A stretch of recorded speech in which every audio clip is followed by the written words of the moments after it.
The Lie by C.L. Taylor, Chapter 1, Present Day. I know he's trouble before he even sets foot in the building. I can tell by the way he slams the door of his 4x4 and storms across the car park without waiting to see if his short bespectacled wife is following him. When he reaches the glass double doors to reception, I avert my gaze back to my computer screen. It's best to avoid direct eye contact with an aggressor. When you spend 12 hours a day with dangerous animals, you learn a lot about confrontation, fear and hostility, and not just in relation to dogs. The bell above the door rings as the man enters the reception area, but I continue to enter the details of a 7-day evaluation into the computer database. An Alsatian cross called Tyson was brought in by an inspector a week ago. We've been evaluating him ever since, and I've identified behavioural issues with other dogs, cats and humans, unsurprising in a former drug den guard dog. Some people believe that a dog like Tyson should be put down for his own good, but I know we can rehabilitate him. Your past doesn't have to define your future. Where's my fucking dog? The man rests his elbows on the reception counter and juts out his chin, contempt etched onto his thin, sunken face. His shoulders are narrow beneath an oversized leather jacket, and his jeans hang loosely from his hips. He can't be much older than late 40s, early 50s tops, but he looks worn down by life.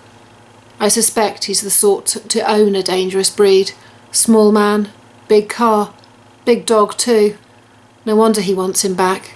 He's missing his canine penis extension. Can I help you?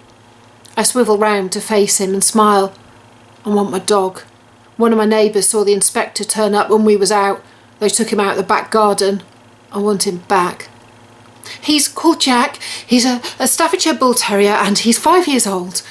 His bespectacled wife puffs into the reception area, her black leggings sagging at the knees, her pink lipstick neatly applied and her grey streaked hair scraped back into a tight ponytail.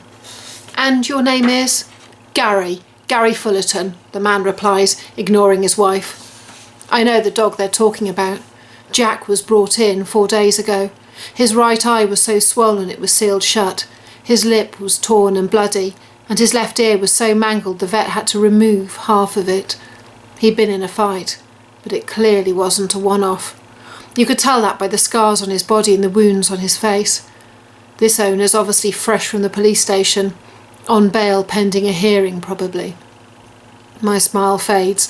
I'm afraid I can't help you. I know he's here, the man says. You can't keep him. We haven't done anything wrong. He got into a fight in the park, that's all. We've got 7 days to claim him. That's what my mate said. I angle myself away from him, so my shoulders are square onto the computer and we're no longer facing each other. I'm sorry, but I can't discuss special cases. Oi!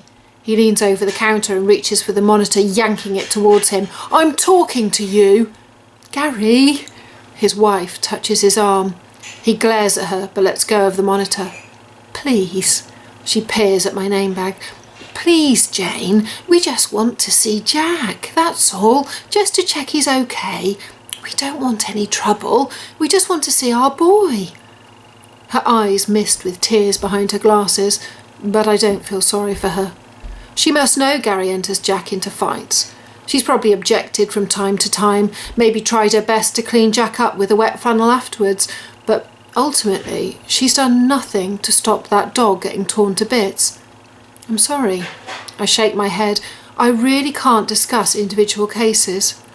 What bloody case? The man roars, but his hands hang loosely at his sides. The fight's gone out of him. He knows he hasn't got a leg to stand on, and the shouting's just for show. The worst thing is he probably does love the dog. He was no doubt proud of Jack when he won his first few fights.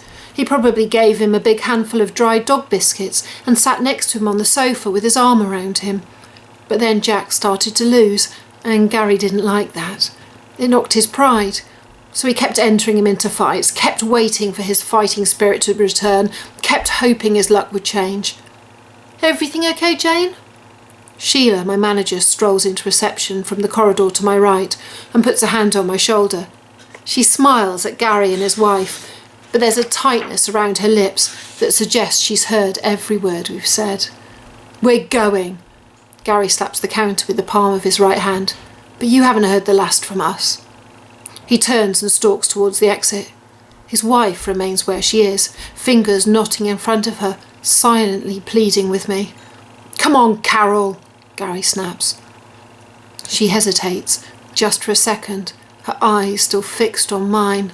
"Carol," he says again, and she's off, trotting obediently at his side. The bell rings as they leave reception, and they cross the car park in single file, Gary leading, Carol following behind. If she glances back, I'll go after her. I'll make up an excuse to talk to her on her own. The look she just gave me, it wasn't just about the dog. Look back. Look back, Carol. Lights flash as Gary points his key fob at the Range Rover, and he opens the door on the driver's side. Carol clambers into the passenger seat. Gary says something as she settles herself, and she takes off her glasses and rubs her eyes. "Jane." Sheila gently squeezes my shoulder.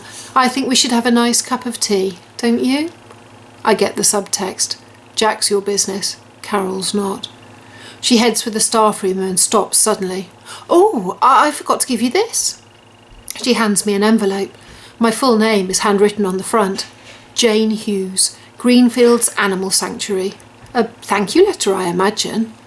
I run my thumb under the seal and open the envelope as Sheila waits expectantly in the doorway.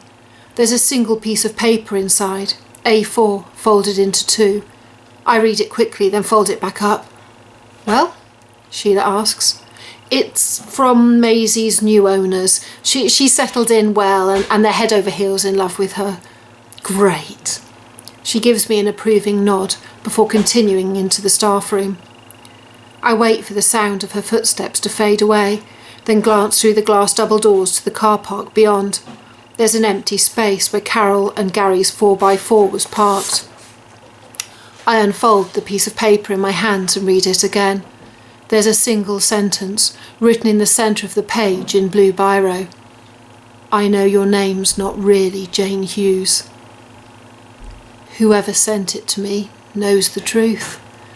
My real name is Emma Wolfe, and for the last 5 years, I've been pretending to be someone else.